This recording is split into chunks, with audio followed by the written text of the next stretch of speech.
할렐루야. 아멘. 감사합니다. 복된 주일입니다. 잘 오셨습니다. 드리고 싶은 말씀이 많습니다. 이런 날 방심하면 예배가 막 길어집니다. 그래서 무슨 말씀부터 드릴까? 마음속에 막 복잡합니다. 여러분, 신앙이 뭘까? 신앙에서 사용하는 구원이 뭘까? 또는 조금 어려운 표현으로 거룩이 뭘까? 그런 것들을 생각하는 신앙인들은 아주 초보 신앙인은 아닐 것입니다. 조금 더 깊이 있는 신앙을 하고 계신 분들일 것입니다. 그런데 깊이가 있든 없든 답을 내리기가 쉽지가 않습니다. 우리가 꽤 오래 전에 구약의 레위기 말씀을 묵상했던 기억이 납니다. 레위기 말씀 전체의 주제를 한 단어로 표현하자면 거룩입니다. 정말 어려운 주제죠. 그 거룩을 성취하기 위해서 제사도 필요합니다. 그리고 제사와 별개로 경건하게 거룩하게 살아야 될 필요가 있습니다. 거룩하게 살지 못하게 만드는 것들, 예를 들면 부정한 것들을 멀리해야 됩니다. 그러자면 뭐가 부정한지를 알아야 됩니다. 뭐가 부정한지에 대해서 상당히 많은 열거를 하고 있습니다. 그러나 그것들이 왜 부정한지까지는 일일이 설명하지 않고 있습니다. 시대가 바뀌었습니다. 그때 있었던 것이 지금은 보이지 않고 그때 없었던 것이 지금 있는 것도 있습니다. 그런 것들에 대해서는 말씀의 원칙을 가지고 분별할 수밖에 없습니다. 과거에 10계명에 핸드폰을 너무 많이 보지 마라 이런 계명은 없는데 요즘 우리 부모님들은 그런 게 그 조항에 하나 좀 있었으면 그런 바람을 가진다는 이야기를 들은 적이 있습니다. 충분히 공감합니다. 그땐 코로나19가 없었을 것입니다. 그러나 많은 것들이 달라졌고 그때 있었던 것들이 없어지고 없었던 것들이 생겨났지만 그러나 결국 성경을 관통하는 원리, 사람이 살아가는 방식은 어쩌면 크게 달라지지 않고 있습니다. 동양하고 서양은 완전히 달라. 상당히 많이 다릅니다. 그러나 속으로 들어가 보면 비슷비슷합니다. 이 나라 말과 저 나라 말, 이 나라 문자와 저 나라 문자가 판이하게 다르지만 결국 깊숙하게 들어가면 유사점을 찾을 수 있는 것입니다. 자, 그래서 거룩에 대한 것에 대해서 잠깐 말씀을 드리면, 자, 진정 거룩하다고 말씀드릴 수 있는 분은 성삼위 하나님밖에 없습니다. 하나님 아버지, 아들 예수 그리스도, 그리고 성령님 이외에는 진짜 거룩하다고 말할 수 없습니다. 천사는 거룩하냐? 엄밀하게 말하면 온전히 거룩하지는 못합니다. 하나님 가까이에 계시기 때문에 많이 정화가 되고 그 빛나는 빛을 반사해서 자신도 상당히 밝은 빛을 소유할 수 있는지는 모르겠습니다만 하나님이 떠나시면 자기 혼자서는 아무것도 발광하지 못하는 결코 거룩하지 못한 존재인 것입니다. 거기에다 대면 인간은 훨씬 부정하고 속되고 거룩하지 못한 존재들이죠. 그런 죄인인 우리 인간을 아무 이유 없이 사랑하셔서 구원하시기를 원하는 분이 다름 아닌 하나님이십니다. 하나님께서 무척 바쁘십니다. 예수님 말씀하시기를 하나님께서는 안식일에도 일을 하신답니다. 도대체 무슨 일을 그렇게 열심히 하실까? 사람을 구원하는 일을 하십니다. 우리 사람 입장에서는 무척 고마운 일이죠. 우리가 그렇게 구원받을 만한 자격이 있거나 그 구원해달라고 요구할 수 있는 권리가 있거나 전혀 그렇지 않습니다. 그저 하나님께서 우리를 사랑해 주시고 불쌍히 여겨 주시고 우리를 구원하시기 위해서 소용되는 그 많은 비용을 아낌없이 쏟으시는 것에 대해서 우리는 그저 고마워할 수밖에 없는 것이죠. 그래서 우리가 구원을 받는데 그 구원은 다름 아닌 부정한 상태에서 거룩한 상태로 상태가 바뀌는 것입니다. 부정한 상태에서 거룩한 상태로 상태가 바뀌는 것입니다. 거룩한 상태가 무엇인지 설명을 해주지 않으면 그 구원이 좋은 거야? 너 지금 몇 평 살아? 35평이요. 53평이 살게 해줄게. 아, 그러면 구원이 좋은 거구나. 우리가 이해할 수 있는 수준은 그렇게 미천합니다. 영적인 것들을 이해하는 데는 상당히 큰 어려움을 느끼는 것이 저와 여러분들이죠. 자, 어쨌든 거룩은 여러 가지로 빗대어 설명드릴 수 있겠습니다만 거룩은 빗대어 설명드린다는 맛은 정확하게 그게 그거라는 말은 아닙니다. 여러분, 만화책을 읽다가 어떤 사람이 미궁에 빠졌습니다. 아주 그냥 위기의 순간이죠. 근데 어느 순간 그 위기를 벗어날 수 있는 아이디어가 떠올랐습니다. 그때 만화책을 보니까 말풍선 속에 말이 없고 전구따마가 그려져 있어요. 그리고 반짝반짝 빛나게 그렇게 그려져 있습니다. 뭐죠? 반짝이는 아이디어가 떠올랐다는 것이죠. 지혜가 떠올랐다는 것이죠. 그 지혜를, 그 아이디어를 빛으로 비유한 겁니다. 그 비유를 알아먹는 사람이 별로 없으면 그런 비유를 쓸까요? 누구나 다 알아들으니까 하면서 번쩍 아이디어가 떠올랐다. 그런 이미지를 우리 사람은 누구나 다 공감하기 때문에 심지어 어린이들이 보는 만화책에서도 그렇게 은유하고 있는 것입니다. 그런데 그렇다고 지혜가 정말 빛입니까? 우리 과학 시간에 전자기파라고 배웠죠? 지혜가 전자기파입니까? 아니죠. 그러나 유사점이 있기 때문에 은유하는 것입니다. 그래서 빗대어 말한다고 했을 때 오해하시면 안 됩니다. 자, 거룩은 이렇게 빗대어 말할 수 있을 것입니다. 거룩은 생명입니다. 어떤 생명이냐 하면 강한 생명입니다. 우리는 생명하면 이분법적으로 생각합니다.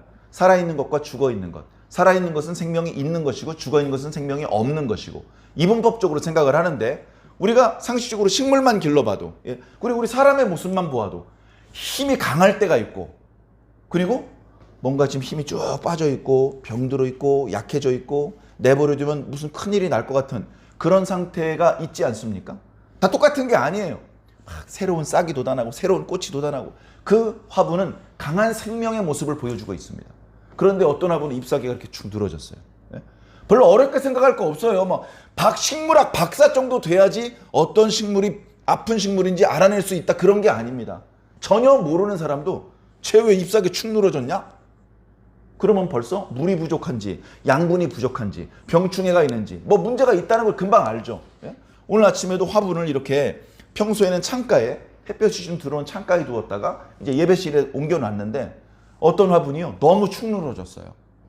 예배실이 놓기 민망하게 생겼어. 그래가지고 죽은 잎사귀를 따주고 지금 물을 주고 창가에다 지금 다시 놨습니다. 통풍도 잘 되게 창문 한쪽 열어놓고. 생명이 다 똑같은 생명이 아닌 것이죠. 약한 생명도 있고 강한 생명도 있습니다. 강한 생명은 어떤 특징이 있느냐? 자기가 생명력이 강하기 때문에 자기도 강하고 또 다른 어떤 존재를 강하게 만들어줄 수 있습니다. 그 정도 돼야 강한 생명이죠. 그죠? 그 정도 돼야 강한 생명입니다. 자기가 힘이 뻗칠 뿐 아니라 그 힘을 뻗어서 저쪽에 약한 생명을 강하게 만들어주고 죽은 생명을 살아나는 생명으로 만들어줄 수 있는 정도는 되어야 그래야 강한 생명이라고 말할 수 있죠. 그죠? 생명이 예수님 별명인 건 아시죠? 예수님이 생명이십니다. 예수님이 가래침을 얼굴에 맞고 뺨때기 맞는 것들은 참을 수 있지만 예수님의 입장에서 정말 참기 힘든 고통은 3일 동안 죽어 계셔야 된다는 것이었습니다. 왜냐하면 예수님 자체가 생명이셨기 때문에. 다른 건 다 할 수 있는데 죽어 계신 건 할 수 없거든요. 그런데 그걸 해내셨습니다. 우리를 구원하기 위해서. 우리의 구원을 위해서 하나님과 예수님과 성령님께서 치르신 대가는 실로 어마어마합니다. 우리가 무지해서 그것을 알지 못하고 고마워하지 않을 뿐이지 우리가 모르는 사이에 엄청난 대가가 지불이 된 것이죠. 그리고서 너희들은 그 힘든 거 못하니까 그냥 믿기만 해. 그럼 다 줄게. 이렇게 말씀하신 것입니다. 자, 그렇게 우리의 구원이 준비되고 있는데 자, 그렇게 구원받은 백성은 거룩한 백성이 되는데 그것은 바로 생명을 뜻합니다. 생명의 힘이 뻗치면요. 감기 같은 거 안 걸리겠죠. 상처도 잘 안 생기지만 생겨도 금방 나을 것이고요. 잘 늙지 않을 것입니다. 잘 죽지 않을 것입니다. 그래서 우리가 하나님께 받는 구원을 다른 말로 영생이라고 말하기도 하는 것입니다. 그냥 죽는 게 싫으니까 오래 사는 거 좋죠. 여러분, 대한민국 사람의 70%가요. 노인요양병원이나 노인요양시설에서 돌아가신다고 합니다. 조사를 해보니까 그렇게 노인요양병원이나 노인요양시설에서 돌아가시는 분들은 그 자리에서 17년 동안 누워 계시다가 돌아가신다고 합니다. 그 17년은 행복한 시간이었을까요? 지옥이 따로 없는 겁니다. 살아있지만 몸에 호수 7개 꽂아놓고 생명을 20년 연장한들 무슨 소용입니까? 그렇게 호수 꽂아놓고 1000년 더 사시면 하나님께 감사하실 사람 여기 계실까요? 하나님께서 우리에게 주시는 영생은요, 영원한 젊음입니다. 전혀 다른 것이죠. 단순히 맥이 뛰고 있다. 그 상태가 1000년 동안 유지된다. 전혀 고맙지 않습니다. 영원한 젊음이기 때문에 감사한 거예요. 막 기대가 되는 겁니다. 너무너무 거기 들어가고 싶은 겁니다. 자, 거룩은 그런 겁니다. 자, 그럼 거룩의 반대쪽에 부정한 것은 무엇입니까? 우리의 생명을 약해지게 만들고 우리의 생명에 그 제한을 주게 만드는 겁니다. 지난 2학기에도 학교에 가서 마약 중독 예방 교육, 금연 금주 교육 이런 것들을 했습니다. 제가 교육을 할 때는 단순히 건강에 나쁘다 뭐 이게 아닙니다. 너희들은 태어날 때에 너희들에게 주어져 있는 생명이 있어. 근데 술, 담배, 마약하면 너희들의 생명을 다 못 살아. 예를 들어서 너희들이 100년을 살도록 태어났다면 100년 절대로 못 살아 너희들. 실제로요. 지금 이제 정확한 통계 수치가 기억에 나지 않습니다만 예를 들어서 담배로 뭐 8만 명이 죽는 동안에 담배 회사는 뭐 5천억 원 정도를 벌었대요. 담배 회사가 그 담배를 많이 태우다 돌아가신 분께 조금이라도 미안해 하실 것 같습니까? 왜 최고급 담배가 자꾸 개발되죠? 우리 시름에 젖은 대한민국 국민들을 위로하기 위해서 만들었나요? 아니죠. 지들 돈 벌려고 만들었어요. 걔네들 돈 벌기 위해서 어떻게 해야 됩니까? 우린 본래 우리들에게 주어져 있던 생명을 갈아서 그들한테 바쳐야 돼요. 100년 살 수 있고 150년 살 수 있는데 한 60년, 70년 살다 갑자기 쓰러져다 죽어야 되는 거예요. 자, 그런 우리들의 생명을 단축시킬 수밖에 없는 생활 패턴, 이게 부정한 겁니다. 그죠? 어떤 음식은 많이 먹으면 부정하다고 표현하고 있어. 우리 생명을 다 살지 못하게 만드니까. 어떤 식의 생활 방식은 예를 들면 뭐 피부병이 발생했는데 방치시키는 이런 생활 방식, 막 죽어있는 음식, 탕난 음식을 먹으려는 생활 방식, 이런 생활 방식은요, 이제 종교적으로는 부정하게 된다. 그런 행동을 하면 몸을 씻고 뭐 진영 바깥에서 일주일 있다 들어와라. 뭐 이제 그런 규례를 두시긴 하셨지만 결국은 뭡니까? 우리들의 생명을 해치는 것들을 멀리하라는 거예요. 그래서 그 짐승에겐 무척 속상한 이야기이겠습니다만 땅에 기는 짐승 이런 거 먹지 말라. 가까이 하지 말라는 거예요. 왜? 땅으로 가까이 갈수록 죽음에 가까운 거예요. 사람은 어떻습니까? 죽었을 때 눕잖아요. 그리고 땅에 묻히죠. 죽으면 흙으로 돌아가죠. 그래서 흙으로 가까이 있는 것, 그런 것들은 우리들에게 별로 좋지 않은 겁니다. 물론 우리 땅 캐가지고 감자, 고구마도 캐먹긴 하죠. 그리고 그것이 종교적인 개념이 아니고 과학적인 개념으로 해서 이제 병의 원리가 세균이다 또는 뭐 바이러스다 이런 것들을 규명해냈고 그런 것들을 극복할 수 있는 여러 가지 방법들을 만들어냈기 때문에 막 종교적으로 벌벌벌 떨면서 뭐 신의 저주를 받을까 걱정할 필요는 없습니다만 지금도 여전히 위생적으로 살아야 되는 거 맞죠? 양치질 해야 되잖아요. 그죠? 나 양치질 잘해. 우리 집에 있는 칫솔하고 치약이 전 세계 최고야. 그래서 난 한 달에 한 번만 양치질하면 돼. 그런 사람이 있습니까? 좀 싸구려 치약을 쓰더라도 매일 양치질하는 것이 건강에 도움이 되실 것입니다. 그죠? 나 요새 바빠. 잠은 일주일 후에 자기로 하고 일주일 동안 안 잘래. 그러면 어떻게 될까요? 어딘가 고장이 나는 겁니다. 그래서 우리에게 주어져 있는 생명을 잘 살 수 있는 방법, 그 방법이 거룩하게 사는 거예요. 예를 들면요, 많이 먹어요. 지나치게 많이 먹습니다. 건강해질까요? 내가 여자를 좋아해요. 아내를 많이 둬. 자기 수명대로 살 수 있을까요? 인간은 욕심이 있어요. 맛있는 걸 보면요, 또 먹고 싶습니다. 예쁜 여자 보면요, 잘생긴 남자 보면요, 욕심이 생길 수 있습니다. 자기 집 있는데 두 채, 세 채 가지고 싶을 수 있어요. 근데 그 욕심을 정말로 달성해버리면 그만큼 생명은 단축될 수 있다.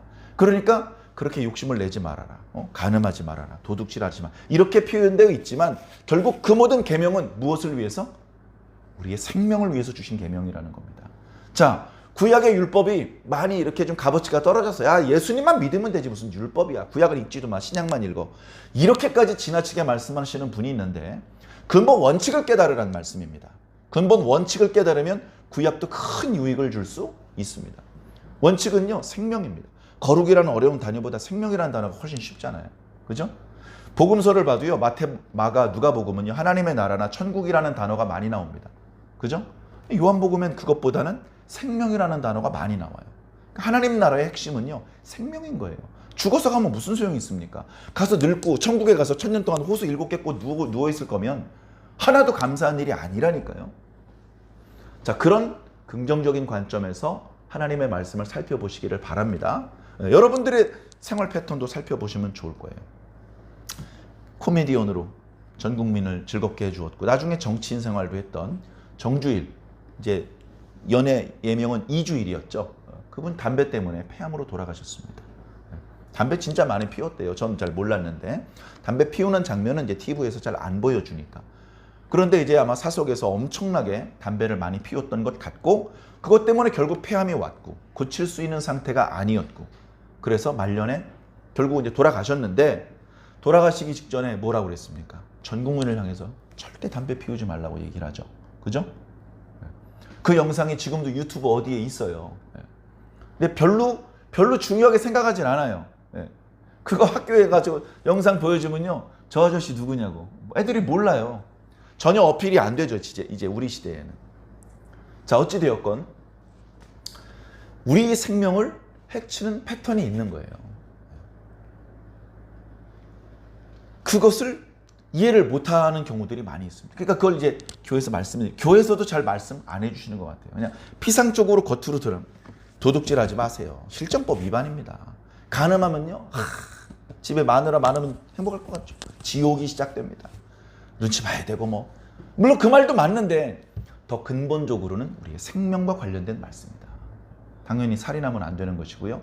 그리고 생명을 주신 하나님을 알고 하나님의 말씀을 지속적으로 듣고 그 말씀의 의미를 깨달아서 그 뜻대로 사는 것이 우리의 생명에 훨씬 유리하겠죠. 가끔 영화나 뭐 이렇게 드라마에 보면 중국에 어떤 그 신비한 무술이 있습니다. 신비한 무술. 그 무술을 연마하기만 하면 엄청난 강력한 자가 되는 거예요. 하늘을 막 붕붕 날아다니고 막 그렇게 되는 겁니다. 그래가지고 그 무술을 연마할 수 있는 방법을 연마한 사람이 써놨어요. 그게 딱 책에 써 있습니다. 이 책이 이제 보물이 돼가지고요. 서로 이 책을 뺏어가려고 뭐 그런 이야기 영화나 드라마에서 종종 보셨을 줄 믿습니다. 근데 책을 딱 받아도요. 거기에 써 있는 글자를 해석을 해야 돼. 해석을 해야 돼. 그게 안 되면 까만 거는 글씨고 하얀 건 종이, 그걸 끝나는 것이죠. 아무 의미가 없는 겁니다. 성경 말씀도 마찬가지라는 거예요. 구약 성경 읽으면서 아이고 옛날 얘기 재밌네 이러고 끝나면 그 사람의 생명이 연장되는데 무슨 유익을 줄 수 있겠습니까? 아무 의미가 없는 것이죠. 그래서 말씀에 겉으로 피상적으로 도둑질하지 말란 말씀이구나, 간음하지 말란 말씀이구나, 살인하지 말란 말씀이구나, 이런 피상적인 교훈도 얻을 수 있지만 그보다 근본적인 교훈을 얻는 것이 더 중요하다. 공자가 말했던 것처럼 오도일이 관지, 내 돈은 한 가지로 관통한다. 그게 바로 이제 인이었죠. 충서라고 하는 인. 모든 공자의 가르침은 그 충서의 개념에 다 들어있는 것이었어요. 천지 만물의 모든 원리가 그 속에 들어있었고, 작게는 주변에 옆에 있는 부모님이나 임금님이나 어떤 방법으로 그분들과의 관계에서 처신해야 되는지 모든 원리가 그 속에 들어있던 것이죠. 그 원리를 공자가 터득했기 때문에 어떤 종류의 사람이 와서 질문을 해도 막힘없이 대화를 할 수 있었던 것입니다. 성경도 사실은 마찬가지죠. 근본 원리를 깨닫는 게 중요합니다. 우리가 무슨 성경학자도 아닌데 구약 성경에, 신약 성경에 3만 구절이 넘는 구절을 달통을 하고 그걸로도 부족해서 히브리어와 헬라어를 공부해야만 천국에 갈 수 있다? 그거 좀 이상하죠. 성경 구정 절반 이상 모르셔도 얼마든지 천국 갈 수 있고요. 찬송가 태반이 모르는 노래야. 그래도 천국 갈 수 있습니다. 중요한 건 원리입니다. 그래서 오늘 제가 드리고 싶은 말씀도 원리에 대한 말씀을 드리고 싶습니다. 오늘 우리가 선택한 본문은 히브리서 11장 뒷부분이죠. 32절부터 40절까지. 전체도 아니고 한 부분입니다. 이 부분만 딱 끊어서 다른 데는 절대 얘기하지 마. 이 안에 있는 얘기만 해. 라고 저한테 요구하신다면 별로 드릴 말씀이 없습니다. 별로 드릴 말씀이 없어요. 자, 그런데 성경은 언제나 길게 봐야 돼요. 네트워크란 말이에요. 그물, 룸. 이쪽에 한 가닥을 잡아당기면 저쪽이 출렁출렁거려요. 왜? 연결되어 있기 때문에. 그래서 히브리서 11장 말씀은 다른 그 어떤 성경과 연결점이 없이 그저 독립적인 말씀이냐? 그렇지 않습니다. 그래서 연결되어 있어요. 오늘 말씀은 히브리서 11장 앞부분과 연결되어 있고요. 히브리서 11장은 10장과 12장 사이에 있으니까 당연히 연결되어 있고요. 히브리서는 그 앞에 있는 말씀, 뒤에 있는 말씀하고 연결되어 있고, 신약은 구약과 연결되어 있고, 땅은 하늘과 연결되어 있는 것이죠. 자, 그런 개념으로 좀 이해를 해주시면 좋겠습니다. 오늘 본문에도 나오는 개념인데 우리 다음 주면 요번 주 금요일인가요? 이제 명절이에요. 어느 명절이 가장 큰 명절이냐? 우열을 가리기 어렵습니다만 설날과 추석이죠. 설날과 추석. 그리고 국가적으로도 그 연휴 3일 이상의 연휴를 보장하기 위해서 대체 공휴일도 있고, 원래 있던 국가 공휴일과 겹쳐서 이번에 연휴가 꽤 길다고 들었습니다만 주일은 어기지 않으시기를 꼭 부탁을 드립니다. 자, 명절 때 사람들이요, 뭐 할까요? 명절을 이용해서 해외여행 가는 분도 있습니다. 명절을 이용해서 영화를 보는 분도 있습니다. 명절을 위해서 늘어지게 자는 사람도 있습니다. 여러 종류의 일을 하지만 상당히 많은 종류의 사람들이 이동을 합니다. 형님 댁에 가기도 하고, 아버님 댁에 가기도 하고, 어머님 댁에 가기도 하고, 주로 친구나 애인을 만나는 경우도 덜어 있습니다만 그보다는 가족들을 만나기 위해서 이동을 합니다. 살다 보면 그냥 집성촌을 이루어서 그냥 그 동네에 늘 살 수도 있겠지만 그런 경우는 거의 드물고 거의 대부분 가족들이 뿔뿔이 흩어져 삽니다. 저는 그래서 대한민국이 국토가 좁은 게 정말 감사해요. 대한민국 이 좁은 국토도요, 과거에는 하루에 다 못 갔어요. 하루에 갈 수 있는 한계가 있었어. 사도 바울이 주로 도보로 전도 여행을 다녔잖아요. 하루에 이동할 수 있는 거리가 몇 킬로라고 생각하십니까? 하루에 걸어서 최대한 얼마나 이동해 보셨습니까? 사도 바울도 하루에 40km 이상 가는 건 무리였어요. 도보로 40km 걸어 보셨습니까? 전 10km까지는 해봤어요. 10km. 10km 이게 소규모 마라톤 대회하고 3일 들어 누웠습니다. 근데 사도 바울은 쉬지 않고 매일 40km씩 걸어 다녔어요. 만보? 만보. 자, 사랑하는 성도 여러분. 자, 그렇게 쉽지 않습니다. 자, 그런데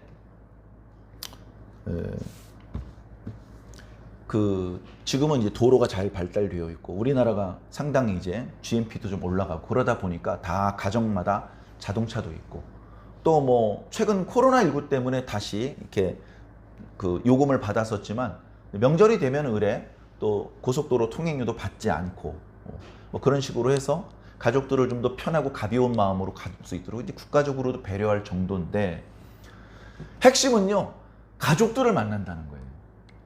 그 말씀을 좀 드리고 싶어요. 가족을 만나 고향으로 가는 거죠. 내가 어렸을 때 뛰어놀던 곳이 있어요. 근데 거기 가족이 안 살아. 그럼 안 가요. 어쩌다가 억지로 갈 수는 있겠죠. 근데 명절에 1년에 2번씩 의무적으로 찾아갑니까? 안 가요. 모르겠습니다. 이제 요즘 이제 무슨 납골 땅도 있고 뭐 좀 장례 문화가 많이 바뀌긴 했지만 과거에 이제 선산이 있는 경우 있잖아요. 그러면 안 살아도 갈 수도 있어요. 아무도 이제 가족들이나 친척이 그 고향 마을에 안 살고 계셔도 뭐 성묘라든가 이런 이유 때문에 잠깐씩이라도 들릴 수는 있겠죠. 근데 이제 말씀드린 대로 장례 문화도 많이 바뀌었기 때문에 굳이 성묘하러 고향 땅에 갈 일이 없어요. 그러면 어렸을 때 내가 뛰어났던 동네 갈 일이 없습니다. 저는 마지막으로 간 게 40년 된 것 같습니다. 이제 가면 못 찾을 것 같습니다. 예. 옆으로 지나치고 내가 어렸을 때 살던 동네를 차 타고 지나가면서도 모를 것 같아요. 그런데 어렸을 때 뛰놀던 동산은 아니지만 가족이 살고 있는 곳은 갑니다. 어휴, 이런 동네가 다 있어서 한 번도 가본 적이 없는 마을이지만 거기 가족이 살고 있으면 갑니다. 그러니까 명절은 가족을 만나는 곳. 가족. 저 이게 중요하다고 생각을 해요. 자, 우리가 일반 상식이 있어요. 기본적으로 우리가 가지고 있는 어떤 그 지식이 있어요. 우리가 가지고 있는 커먼 센스가 있어요. 근데 그걸로 말씀을 볼 수밖에 없긴 한데 그러다 보니까 오해할 수 있거든요. 아까 말씀드린 대로 천국에 가자고 자꾸 목사님이 말씀하시는데 거기 뭐 왜 가야 돼? 좋은 거야? 뭐가 좋은지를 잘 모르거든요. 그거 설명하기 정말 어렵습니다. 50평, 30평짜리 아파트 사시죠? 거긴 50평짜리 준비되어 있어요. 뭐 그런 식으로 설명을 해야 조금 뭐 한 20평 넓어지는 거 가지고 나 바쁜 일이 있는데 안 갈래요. 이렇게 나온단 말이죠. 깨닫는 수준이 낮으면 이제 그런 대화를 어리석은 대화를 하다가 끝나는데 천국은요. 거기 우리 가족이 있기 때문에 가야 되는 겁니다. 거기 가면 뭐 500만 평짜리 농장이 나를 기다리고 있고 뭐 그래서 가는 게 아니고 거기 내 가족이 있으니까 가야 되는 거예요. 가족이 있으면요. 명절날 교도소도 갑니다. 교도소도 가요. 거기 뭐가 좋아서 가요? 뭐 볼 게 있다고? 경치가 좋아요? 가족이 있으니까 가는 거예요. 가족이 있으면 무덤에도 가는 거고요. 가족이 있으면 병원에도 가는 거고요. 별로 가고 싶지 않은 곳에 가족이 있으면 가요. 여러분 여름철에 수박 맛있게 드시죠? 전 생일이 여름이라서요. 수박 겁나게 좋아합니다. 근데 수박이 맛있으려면 거름을 많이 줘야 되는데요. 옛날에는요. 수박밭 옆에 똥구대기가 있었어요. 요즘처럼 현대식으로 이렇게 막 비닐하우스, 비 맞으면 당도 떨어지니까 비닐하우스에 화학 비료주, 그게 아니. 옛날엔 나 똥구대기, 그래서 그냥 막 뿌려줬단 말이에요. 네? 어렸을 때 놀다가요, 거기 빠지는 꼬맹이들 꼭 있습니다. 똥구대기에 우리 아들이 빠졌어요. 안 갈 거예요? 안 뛰어 들어갈 거냐고요. 야, 들어오니까 네가 나와, 알아서. 애들이 알아서 나옵니까? 똥구대기가요, 깊이가 한 5, 60cm 됩니다. 제 기억으로. 꼬맹이들 3살, 4살짜리가 자기 힘으로 거길 나올 수 있겠냐고요. 힘 있는 어른이 뛰어 들어가서 건져줘야 돼요. 건져줘야 돼요. 거기 들어가고 싶어서 들어갑니까? 내 가족이 있으니까 들어가는 거예요. 여러분, 천국에 왜 가야 됩니까? 내 가족이 있으니까 가는 거예요. 나를 기다리는 내 가족이 있으니까 가는 거예요. 그걸 꼭 이해해 주시기를 부탁을 드립니다. 그게 이해가 안 되면 자꾸 극락을 간다 그러기도 하고, 교회 오시는 분이 자꾸 절로 가, 절로, 뭐 이런 분도 있고. 포커스를 분명히 하셔야 돼요. 내가 천국에 가야 되는 이유는 거기서 잘 먹고 잘할 수 있고, 노동을 안 하고 수익이 보장되고 이래서 가는 게 아니고, 거기 우리 가족이 있기 때문에 가는 겁니다. 우리가 거기 살고 계신 분의 가족이기 때문에 문을 열어주시는 거예요. 아무나 문 열어줍니까? 아무리 나를 위해서 고생하는 사람도 택배기사는 현관문 앞까지만이에요. 안으로는 못 들어옵니다. 그 현관문 앞에 두고 가세요. 간 거 확인하고 물건 가지러 나갑니다. 가족은 그렇게 안 해요. 가족들한테 뭐라고 말하죠? 뭘 이런 걸 들고 왔어 하면서 얼른 들어와. 얼른 들어와. 자, 천국 문 앞에서 우리가 하나님 앞에 그런 말을 들어야 됩니다. 자, 조금 어려운 개념을 조금 이제 쉽게씩 한번 풀어봅시다. 벌써 이제 한 예배 설교 시간 절반 지나가 큰일 났습니다. 본문 말씀 시작도 못했는데. 자, 땅이 있고 하늘이 있습니다. 자, 성경을 떠나서 실제로 땅이 있고 하늘이 있잖아요. 그죠? 땅 하면 생각나는 거 뭡니까? 흙이 생각나, 흙. 그죠? 요즘 딱 포장이 돼가지고요. 흙이 진짜 뭐 화단 같은 데 가야 겨우 흙이 보여요. 네. 그죠? 여러분, 맨발로 흙을 마지막으로 밟은 게 몇 달 전입니까? 몇 년 전입니까? 여름철에 바닷가에서 물놀이는 안 하더라도 맨발로 모래수장으로 걸어보시기 바랍니다. 맨발로 땅을 밟는 게 건강에 좋대요. 그 이유까지 설명드리면 시간이 이제 안 되니까. 자, 땅 하면 흙이 생각나는데, 성경에서의 땅은 우리가 일반 상식적으로 가지고 있는 땅은 좀 달라요. 그걸 좀 이해를 하셔야 성경을 좀 이해를 잘 할 수 있습니다.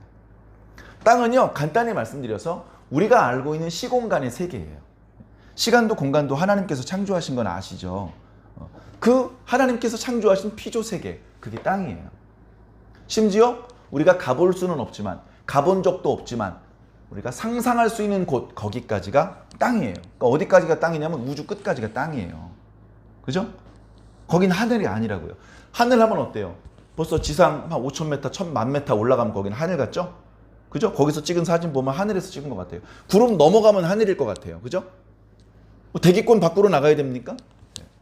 이게 대기권도요, 여러분 아시겠지만 정확히 산소가 있는 곳과 없는 곳이 딱 층이 나눠지는 게 아니에요.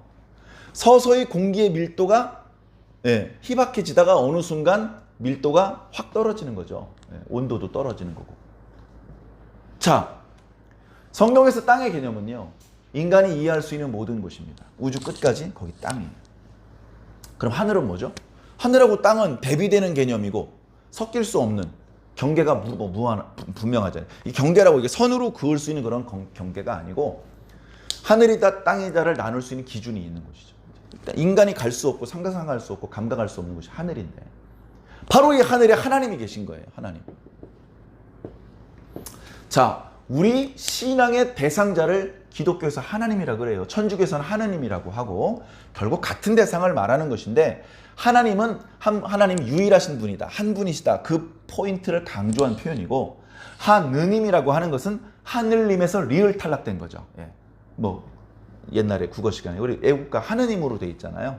뭐 그거 따라서 해주세요. 굳이 기독교 다니는 중고등학생이 학교에서 애국가 부를 때 하나님이 꼭 굳이 그렇게 발음하려고 애쓰는 분이 있어요. 뭐 틀린 건 아니에요. 그러나 굳이 그런 것 때문에 마찰을 일으키지 않아도 됩니다. 하느님도 하나님이, 하나님도 하느님.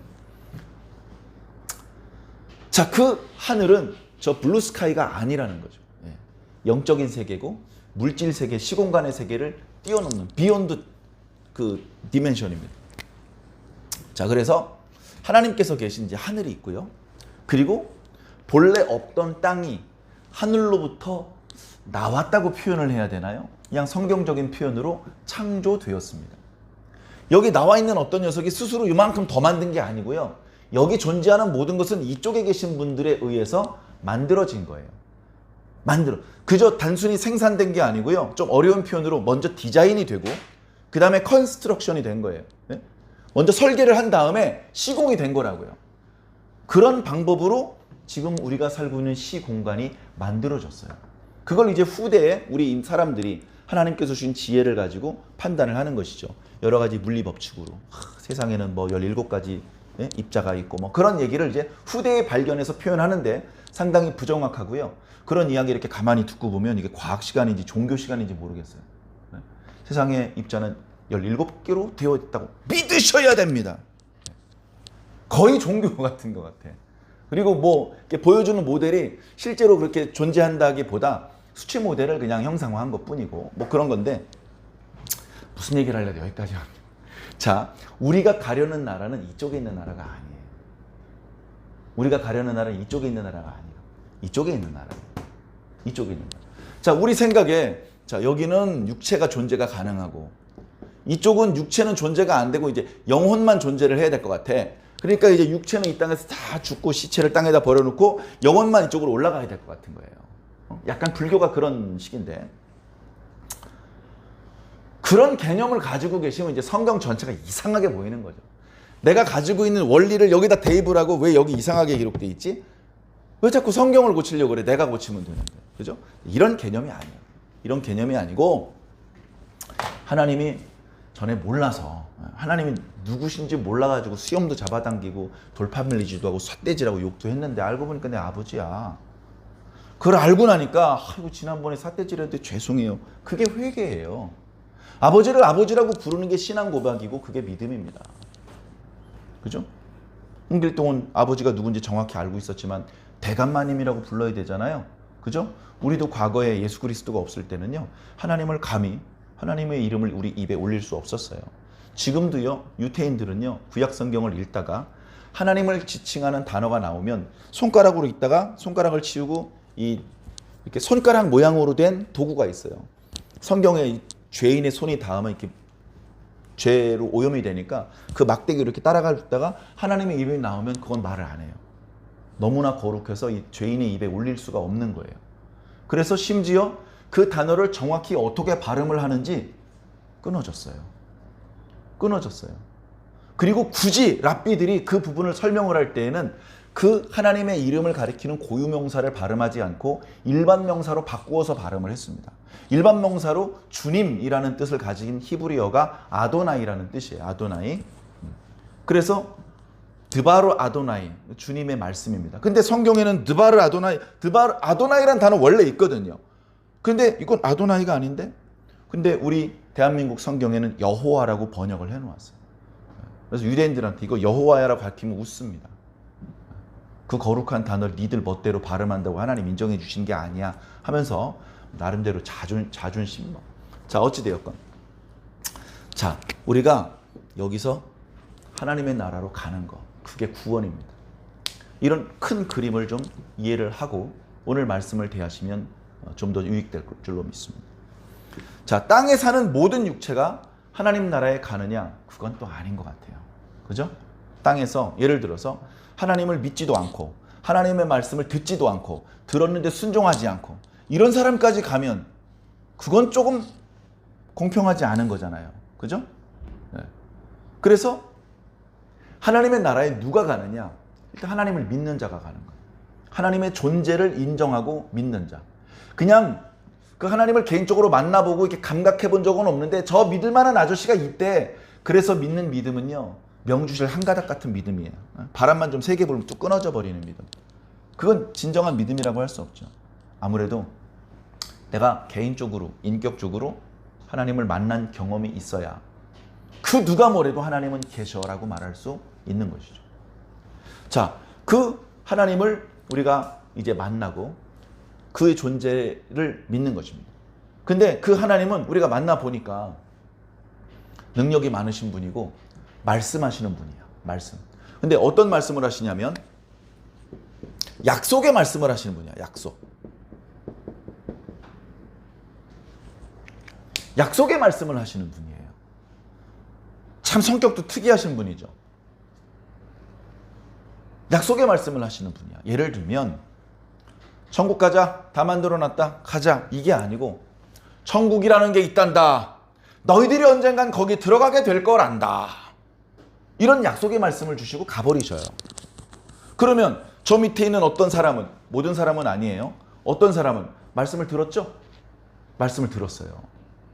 말씀을 들었지 천국엔 아직 안 간 거잖아요. 그죠? 천국에 갈 거라는 말씀을 들은 거예요. 그래, 천국에 갈 수도 있겠구나. 어떻게 하면? 그 말씀을 믿으면. 그죠? 그러니까 하나님께서 하시는 역할이 있고 우리가 하는 역할이 있어요. 결국 다 하나님께서 하시는 건데 굳이 우리가 이해하기 편하게 설명드리자면 그런 거예요. 그런데 정말 다행하고 감사하게도 어려운 건 다 하나님이 하셔요. 하나님 나라를 건설해 놓으시는 거, 우리의 죄값을 위해서 대신 십자가에 죽어주시는 거, 다시 살아나시는 거 우리가 못 하잖아요. 그건 어려운 건 다 주님이 해주셔.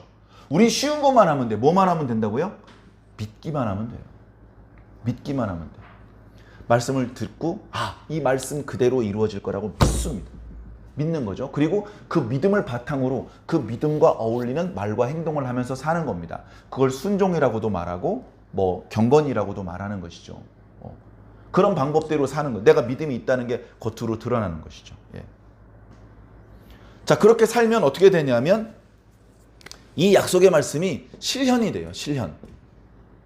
성취, 완성, 여러 가지 비슷한 단어를 쓸 수도 있는데 자, 실현이 되는 거예요. 실현. 그러면 어떻게 되는 거죠? 이 사람들이 이 말씀대로 하나님의 나라에 들어가게 되는 거죠. 그죠? 가족들이 만나서 이제 헤어지지 않고 영원히 함께 사는 겁니다. 그게 천국의 상태를 말하는 거예요. 자, 그런데 문제는 뭐냐? 자, 이게 중요합니다. 이렇게 될 거는 쉽게 말할 수 있어. 뭔지도 모르면서. 근데 어차피 지금은 아니고 지금은 여기 있는, 우리가 아직 여기 있잖아요. 지금 우리들의 상태를 보자고요. 저 옆집, 저 타종교인들 생각하지 말고 지금 이 자리에 모여있는 우리들 말씀은 들었죠? 약속의 말씀은 들었어요. 믿든지 안 믿든지 일단 들은 거예요. 자, 믿음은 온도 차이가 있어. 뜨겁게 믿는 자도 있고 조금 미지근하게 믿는 자도 있어. 근데 미지근하게 믿는다도 어쨌든 믿는 자예요.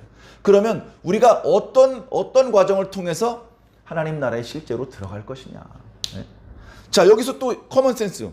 인간이 원래 가지고 있던 일반 상식적인 관점에서 보면 이제 헌금을 좀 많이 해야 될 것 같아. 뭔가 좀 공로, 착한 일을 많이 해야 될 것 같아. 그죠? 그래서 뭔가 천국에 갈 수 있는 거기에 어울리는 값을 좀 해야 되는 것 같아. 값을 어느 정도 하면 좀 부족하더라도 주님이 좀 불쌍히 여겨주신 자비와 함께 이제 천국에 들어갈 수 있는 티켓을 얻을 수 있는 것 같은데 엄밀하게 따지면 그렇지 않다. 엄밀하게 따지면 천국에 들어갈 수 있는 티켓의 값은 100% 예수님께서 대신 지불해 주셨다. 비싼 호텔 들어가는 거 말씀드렸죠? 비싼 호텔은요, 그 앞에 카페도 비싸요. 다 비싸, 다. 그런데 예수님께서 다 대납을 해 주셨어. 그러면 뭐가 무서워요? 제일 비싼 거 뭐예요? 그거 주세요. 이렇게 할 수 있는 거죠. 근데 예약하신 예수님의 이름을 잊어버리면 문제가 또 달라지는 거예요. 그런 말씀을 드렸던 기억이 나는데 결국 천국에 가는 티켓은 예수님께서 그 값을 다 치른 것이고 그래서 우리는 사실 아무것도 안 해도 되는데 우리가 착하게 살고 세상에 사는 동안에 주님께서 기뻐하시는 열매도 맺고 이런 삶을 사는 이유는 뭔가 그런 것을 해놓으면 천국에 들어가는데 더 유리해질까봐가 아니고 그런 차원이 아니라니까요. 그런 차원이면 우리 세상에서 쓰는 표현으로 호로자식이죠. 좋게 표현할 수가 없습니다. 진심이 아니잖아요. 표창창 받을 욕심으로 선행을 하면 그건 진정성이 없는 거잖아요. 이미 받은 은혜가 너무나 크고 좋다는 걸 깨닫고 너무 고마워서 도저히 가만히 있을 수 없어서 그래서 선한 일을 하는 거예요. 선한 일을 하면 그제서야 구원의 자격이 생기는 게 아니고 아무 자격이 없는 우리들에게 자격을 주신 것이 고마워서 선하게 사는 것이죠. 순서가 완전히 다른 것입니다. 마음의 진정성이 동일할 수가 없죠. 예를 들어서 어떤 표창을 바라고 휴지를 줍는다고 생각해 봅시다. 교장 선생님 지나갈 때 기다려요. 휴지가 있어도. 없으면 휴지가 지가 버려. 그리고서 교장 선생님 지나가면서 어이구 휴지가 있네? 진정성이 느껴지십니까? 예. 상을 받으려는 그런 진심의 마음은 느껴지지만 상은 주고 싶지 않잖아요. 그죠? 근데 그게 아니고 보든지 안 보든지 늘 자기가 당번이 아닌데도 청소하고 그게 지속되면 아, 쟤 진심으로 진짜 착한 애구나. 그게 드러나요. 숨길 수가 없다니까요. 그러면 교장 선생님도 흔쾌히 큰 상을 주는 겁니다. 우리가 하나님께 받는 상이 그런 상이 되어야 됩니다. 너 상 받으려고 애 많이 썼다. 카메라 있는 데서만 저 선행을 베풀더라. 하나님이 모르실 것 같습니까? 그런 사람이 하나님께 큰 상 받겠습니까? 우리의 진정성이 중요한 겁니다. 자, 그래서 땅에 있는 동안에 우리는 고난을 겪게 돼요. 고난을 주시는 여러 가지 이유가 있어요. 우리 속에 있는 죄의 때를 벗기기 위한 것도 있고 우리의 신앙이 진짜인지 아닌지 검증하기 위한 것도 있고 그리고 그 과정을 통해서 아까 말씀드렸던 것처럼 이해를 얼른 못했던 말씀들의 깊이 있는 이해를 돕기 위해서일 수도 있고 여러 가지 이유에서 우리는 고난을 받을 수 있습니다. 그러면 그 고난의 과정을 통과하는 사람도 있고 에이씨 나 그만할래. 마늘과 쑥을 참지 못했던 호랑이처럼 나갈 수도 있는 거예요. 그죠? 모든 복음을 들은 사람이 천국에 꼴이 난다? 누가 그랬습니까? 모든 등록교인은 천국 백성이다? 누구 마음대로요? 그러면 그건 좀 불안하고 모든 안수받은 장로 목사님들은 천국 백성이다? 그걸로도 보장 못해요. 겉으로 드러나지 않는 내면을 보시는 하나님이시기 때문에 자, 그래서 이 고난의 과정도 견뎌내야 아, 진짜 믿음이 있구나. 들어가. 자, 그래서 히브리서 말씀은요, 이렇게 하나님 나라에 들어가는 이야기입니다. 처음부터 끝까지 하나님 나라에 들어가는 이야기를 하고 싶은 거예요. 누가 하나님 나라에 들어가기를 원하고 누가 하나님 나라에 들어가야 합니까? 저와 여러분이. 히브리서 말씀의 시대로 말하면 초대교회 성도들이. 그죠? 그리고 더 거슬러 올라가면 구약에 출애굽했던 이스라엘 백성들이. 이스라엘 백성들이 약속의 말씀을 받았습니다. 아브라함 때부터 받았죠. 내가 너를 통해서 큰 민족을 이룰 것이다. 좌우 땅들 다 니네 자손들이 차지하게 될 것이다. 땅을 주신 거예요? 약속을 주신 거예요? 땅 문서를 주신 게 아니고 약속만 주셨다고요. 땅을 안 주셨어. 그래서 그때 아브라함 이사 많이 다녔습니다. 자기 집 없으면 이사 많이 다니잖아요. 아브라함이나 이삭이나 야곱이나 이사 다녔어요. 자, 그런데 그 안식의 땅에 들어가야 되는데 안식의 땅은 고사하고 애굽 땅에서 노예 생활을 시작을 했습니다. 고난의 과정이 있다니까요. 고난의 과정. 그러면 하나님께서 이빨이 빠지셨고 힘이 좀 떨어지셔가지고 이제 옛날의 약속을 지켜줄 수가 없어. 그렇게 되신 건가요? 그게 아니고 그 과정이 필요한 거예요. 그때 그들이 안식의 땅에 들어가게 만들기 위해서 주셨던 약속의 말씀들, 그리고 그때 주셨던 율법의 말씀들, 그 율법의 말씀들을 통해서 그들의 죄를 씻으시고 하나님의 약속의 땅에 들어갈 수 있는 그런 상태로 만드시려고 하셨는데 그때 주셨던 약속을 첫 번째 약속, 첫 번째 언약, 옛 언약이라고 히브리서는 표현하고 있습니다. 그런데 그 첫 번째 언약도 순도 100% 하나님의 말씀이었긴 하지만 그 말씀으로는 한 사람도 온전해질 수 없다. 한 사람도 그 죄를 완전히 씻을 수 없고 한 사람도 온전히 그 안식에 들어가게 만들지 못했다. 우리가 잘 아는 것처럼 40년 동안 광야에서 다 죽었잖아요. 자, 그러니까 뭐가 필요해요? 더 좋은 언약이 필요한 거예요. 더 좋은 언약, 두 번째 언약, 새 언약 등등 히브리서는 여러 가지로 표현하고 있는데 바로 예수 그리스도를 통해서 얻게 될 구원에 대한 말씀입니다.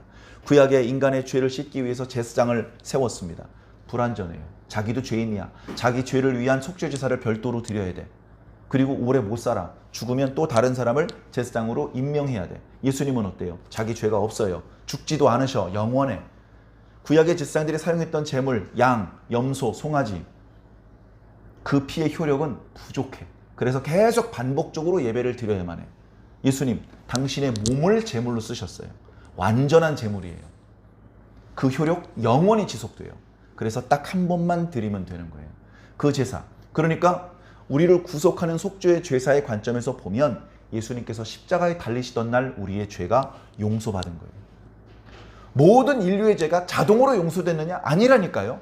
믿는 자의 죄가 용서되는 겁니다. 그렇게 해서 예수님께서는 이제 막 피를 철철 흘리시는 죄인이신 분이 아니고 그 어떤 제사장보다 높은 멜기세덱의 반차를 따른 영원한 대제사장으로 하늘 성소에 계신 거예요. 하늘에. 하늘에 예수님께서 우리보다 앞서서 들어가셨어요. 그럼 우리는 뭐 해야 돼? 뒤따라 들어가면 되죠. 무섭잖아. 거기 하나님 계신데. 괜찮아요. 죄가 용서받은 상태이기 때문에, 예수님을 믿는 상태이기 때문에 예수님 뒤따라서 하나님 나라에 들어가면 하나님께서 몽둥이를 들고 기다리는 것이 아니고 표창장을 들고 기다리고 계셔요. 그래서 히브리서 6장 11장 6절에 이렇게 말씀하신 거예요. 누구든지 하나님께 나아가는 자는 하나님께서 계신 것과 존재하신 것과 그분께 나아가는 자에게 반드시 상을 주시는 분이라는 것을 믿어야 할지니라.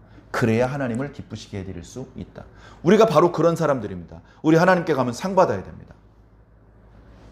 자, 그 과정에서 고난이 있는데 그 고난에 대한 이야기를 오늘 말씀에 부분적으로 하고 있어요.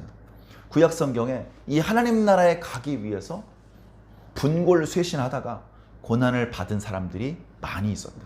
그 사람들이 그렇게 자기 고향을 떠나 나와 길거리에서 외국인과 나그네라는 칭함을 얻으면서까지 고난을 무릅쓰느냐?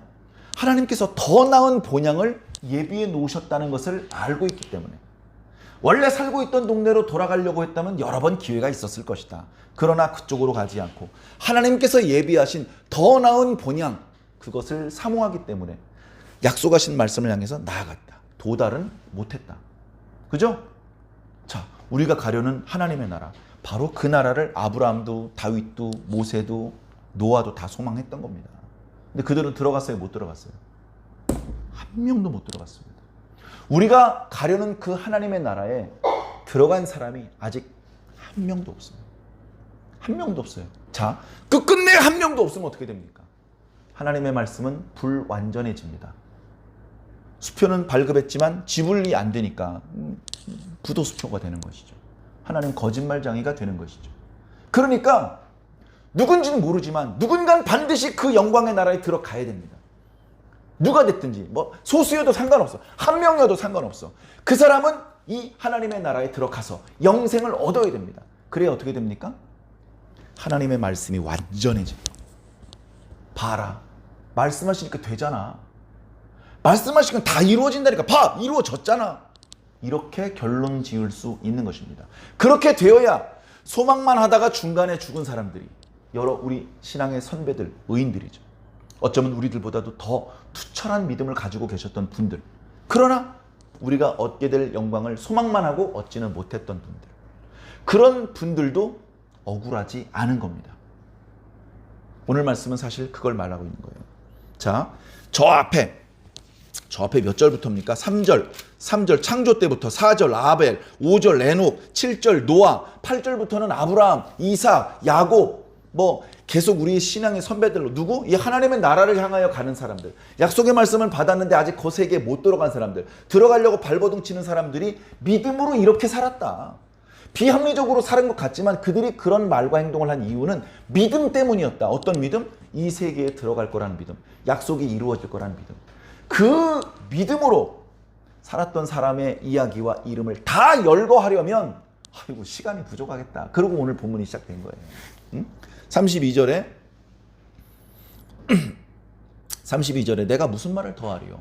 이 사람 저 사람 얘기까지 다 하려면 시간이 부족할 것 같다. 생략을 하고 이제 구체적인 이름은 생략하고 33, 34, 35절, 36, 37절까지는 이 사람들이 믿음을 따라서 당했던 여러 고난들 또는 체험들을 말해주고 있습니다. 믿음이 없다면 이런 것들을 경험할 수 없었겠죠. 조금 오늘 말씀 길어졌는데 양해해 주시기를 부탁을 드립니다. 자, 그래서 38절에 보면 이런 사람들, 누구? 세상에 있는 모든 사람들? 아니요. 약속의 말씀을 듣고 믿고 그 말씀대로 말하고 행동하는 사람들, 그 중엔 저와 여러분들도 꼭 포함되어야 됩니다.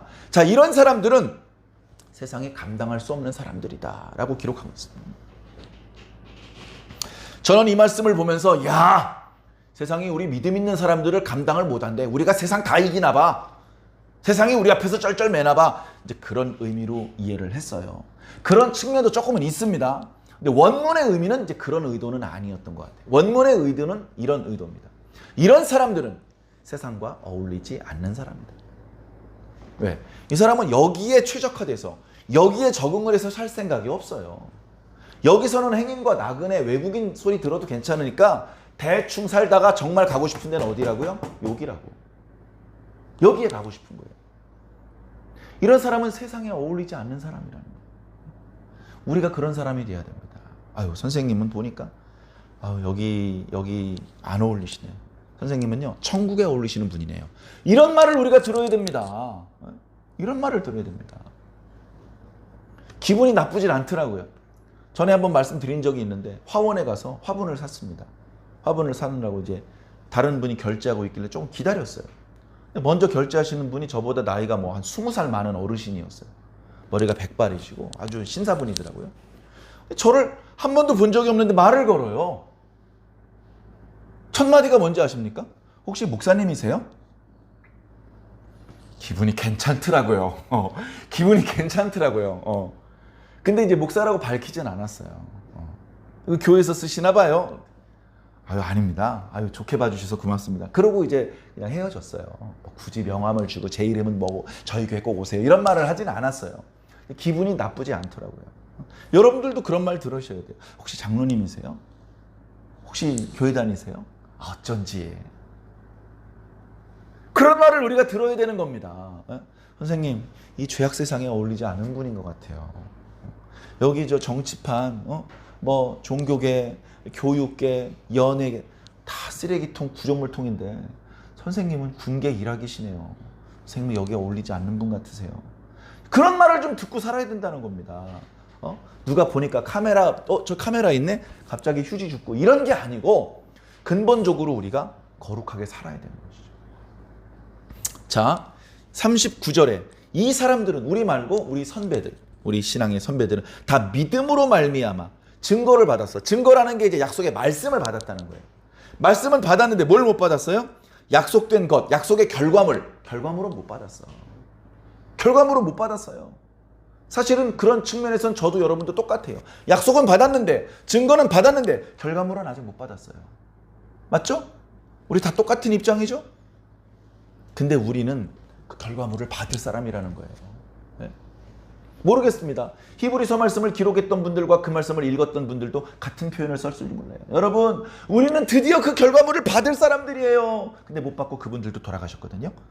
그러니까 저와 여러분들도 지금 신이 나서 우리가 받을 겁니다 라고 말했지만 받지 못하고 우리 다음 세대를 기약하게 될지도 모르겠습니다만, 그것까지 제가 못 박아 말씀드리지는 못하겠습니다만, 그러나 결국 하나님의 말씀은 불완전한 상태로 종결되지 않고 반드시 완성될 것입니다.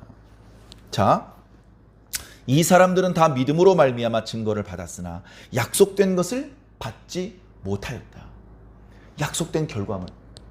이 약속된 결과물을요, 12장에는요, 12장, 자, 몇 절이죠? 28절에 보니까, 그러므로 우리가 흔들리지 않는 나라를 받았은즉. 자, 약속된 결과물을 12장 28절에서는요, 흔들리지 않는 나라래요. 원래 다 안 흔들리는 거 아닌가요? 근데 그 앞에 27절, 26절을 보면, 진동이라는 과정을 거쳐서 하나님의 나라가 이루어지는구나 라는 걸 깨닫게 돼요. 진동이라는 과정을 거쳐요. 진동이라는 과정을 거쳐서 기존에 존재했던 것들을 다 무너뜨리세요.